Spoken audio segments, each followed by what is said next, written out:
This is a story from the Tamil Shaiva tradition. From the forests of what is now Andhra Pradesh. About a hunter who loved Shiva in a way that made Shiva say, "I am bound by his devotion." His name was Thinnan. He was a hunter, born into a hunting tribe, raised by the bow. Someone who had never set foot in a temple or learned a single mantra. One day, while chasing a wild boar deep into an unfamiliar part of the forest, he came upon a Shiva lingam standing alone in a small clearing. Ancient, worn, completely unattended. Something happened to him when he saw it.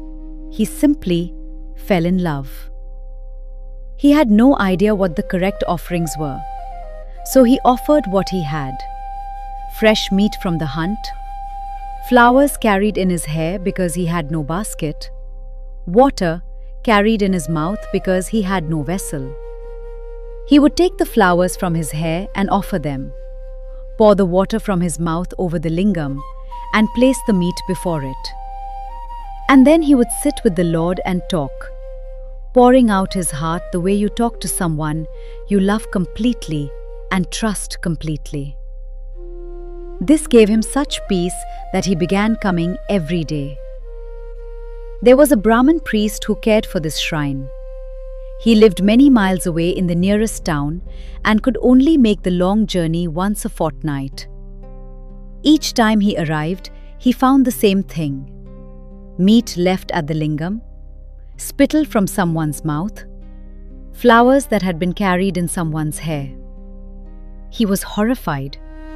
He cleaned everything carefully before performing his puja, chanting the correct mantras, making the correct offerings, and prayed that such desecration would not happen again. One day, heartbroken, he addressed Shiva aloud. "O Lord, you are the purest of all. How can you allow such indignities?" And Shiva spoke to him. "My dear devotee, what you consider indignities are the offerings of another devotee. He knows nothing of ritual. He knows nothing of correct form. But like you, he loves me with all his heart.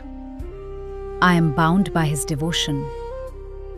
If you wish to understand what I mean, hide yourself and watch what happens when he comes." The priest hid behind the bushes. Thinnan came soon after, meat in his hands, flowers in his hair, water in his mouth, and began his usual worship. Then he stopped. One of the eyes carved into the face of the lingam was bleeding. Thinnan ran and collected herbs from the forest and applied them to the eye. The bleeding only worsened. He tried everything he knew, but nothing worked. Then he understood what had to be done. Without a moment of hesitation, he took his knife and cut his left eye from its socket and pressed it against the bleeding eye of the lingam. The bleeding stopped. Thinnan heaved a sigh of relief and began to dance. He had just given his eye, and he was dancing with joy. Then the right eye of the lingam began to bleed. Thinnan understood immediately.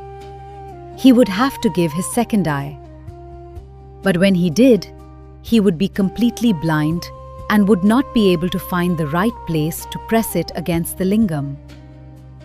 He looked at the lingam for a long moment. Then he placed his foot on the bleeding eye to mark the spot. In Orthodox Hindu worship, placing your foot on a sacred object is the gravest act of disrespect imaginable. Thinnan did not think about this. The only thing in his mind was the lingam's wound and how to reach it in the dark. He raised his knife to his second eye, and Shiva appeared. "Stop," he said. "My child, you have given me your very self. From this moment, You will be known as Kannappa, the one who gave his eyes to his lord. He restored both of Thinnan's eyes. The Brahmin priest came out from behind the bushes. He had performed the correct puja every fortnight of his life. He had never once come close to what he had just witnessed. He bowed at Kannappa's feet. Shiva said it himself, "I am bound by his devotion. Not impressed by it, not moved by it, bound by it." Because what Thinnan offered was not worship in any form that can be taught or learned or performed correctly. It was something prior to all of that.